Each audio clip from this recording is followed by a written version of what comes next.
Bains for InfoLive TV. Our guest today is American author and journalist Ken Timmerman. Currently, he directs the Foundation for Democracy in Iran. His work in exposing the Islamic Republic of Iran's nuclear weapons program has earned him a nomination for the 2006 Nobel Peace Prize. What do you think of the new Israeli government and how it's dealing with terror? Well, I think it's a bit early to judge the government per se, and that's really up to Israelis to judge and not me as an American. But certainly in the war on terror, we in the United States have a lot of things to learn from Israel. It's been extremely effective over the past 5 years to be killing terrorists. That's an important thing to do. We are learning to do this in Iraq. We've done this recently with Zarqawi. And the taking out of terrorist leaders can help to cripple terrorist cells is a very important thing to do. Second of all, I think coming back to Jerusalem after an absence of 2 years, I'm absolutely stunned by the calm here and the fact that you can sit outside as you couldn't before. The fence is a good thing. It's clear that this has decreased the likelihood of terrorist attacks, and I don't sense the climate of fear that was palpable just a few years ago.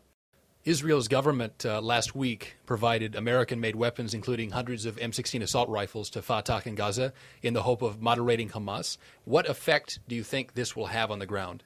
Well, first of all, terrorists are not going to kill a lot of people with M16 rifles.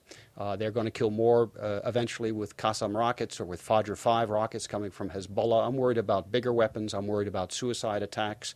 And the fence is keeping out a lot of the suicide attacks, so I don't think the impact is going to be that great. This said, the Al-Aqsa Martyrs Brigade are on the State Department's list of terrorist organizations, as is Hamas, and the U.S. policy is no relations, no help, no aid, no nothing. Giving weapons to them seems to me insane. Your new book on Iran is called Countdown to Crisis. What do you think is the likelihood of armed conflict? Well, the last thing the United States wants to see, and I think this is true of Israel as well, is an armed conflict with Iran. The Iranians believe that they have lots of assets. They have a naval capability in the Persian Gulf, which they also believe is capable of closing the Strait of Hormuz. This would have a dramatic impact on the cost of oil, would have a dramatic impact on the international situation. So the last thing that anybody wants is to push the Iranians into this type of aggressive a conflict with both Israel and the West. Now, this said, this is not Israel's problem. This is the world's problem. The Islamic Republic of Iran, armed with nuclear weapons, is the world's problem. Israel did not create it. Israel is not the ultimate target. I think the ultimate target is the United States. The ultimate target is the Western system of government. Secular Islam is a target as well. And the Iranians believe that they offer an alternative way for the Muslim world. They believe that they are in an ideological conflict with the Muslim world and with the West. And so we need to take what they say seriously. When they say they want to wipe Israel off the map, we should take them seriously. When they say they want to destroy America, we should take them seriously.